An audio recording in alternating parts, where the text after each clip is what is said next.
Plastic, the modern villain.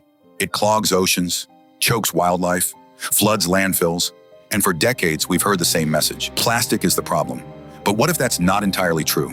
What if the real issue isn't the material itself? Because here's the truth. Plastic isn't the problem. It's the system that manages.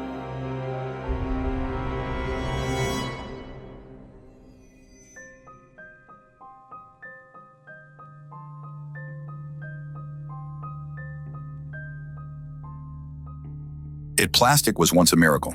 Strong, lightweight, sterile, and cheap. It replaced ivory. It revolutionized medicine.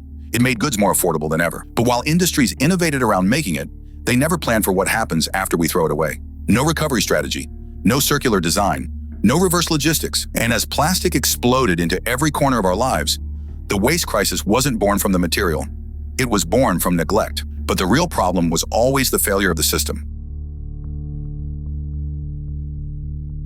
Let's talk about the system that's supposed to manage plastic. In many countries, there isn't one. Even when plastic is picked up, it's impossible to trace where it goes or whether it's actually recycled. In places like India, Nigeria, or the Philippines, informal waste workers do most of the heavy lifting. But they're left out of the policy conversation, out of the data, and out of the value chain. This isn't just a failure of waste management. It's a failure of design, inclusion, and accountability. And the deeper you look, the more obvious it becomes. The system isn't broken. It was never designed to work in the first place. Because the truth is, the entire plastic economy runs on a linear model. Make, use, dump. That's how it was built. That's how it still operates. There's no feedback loop. So it piles up in landfills, in rivers, in supply chains. The cost of this failure isn't just environmental. It's human. Because it's the poorest communities that live next to burning sites. It's the informal workers who take the health risks, and it's the future generations who inherit the waste. And yet, instead of fixing the system, we keep trying to cover the real crisis. In response to the crisis, governments reach for the most visible tool: bans. Corporations support by launching sleek campaigns, swapping materials, and printing buzzwords on packaging. Bioplastics? They don't degrade unless sent to expensive industrial composting facilities, which don't exist in most cities. Green plastics? Many can't be collected or processed by local recovery systems. And in the rush to clean up the image, entire livelihoods are erased. Informal waste workers, the backbone of recovery in the global south, lose access to recyclable streams. Bans cut off their income without offering alternatives. It feels like progress, but it functions more like performance. Here's the uncomfortable truth.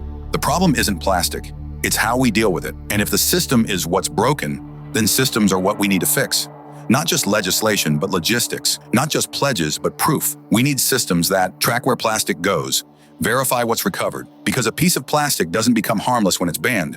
It becomes harmless when it's recovered, reintegrated, and accounted for in full. This is where EcoCreds comes in. We're not here to greenwash recovery, we're here to verify it. Our system builds transparency into every step of the process. From the moment plastic is picked up to when it's sorted, weighed, and documented, we track it all.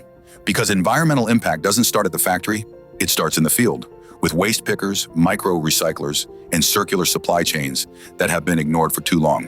And if we want recovery to scale, their work needs to count. Plastic isn't the enemy. It's a byproduct of a system that was never designed to take responsibility. Now it's time to build something real. If you care about climate progress, support verified recovery, support traceable impact, support climate systems that don't leave anyone behind. Follow at EcoCreds on X to learn more.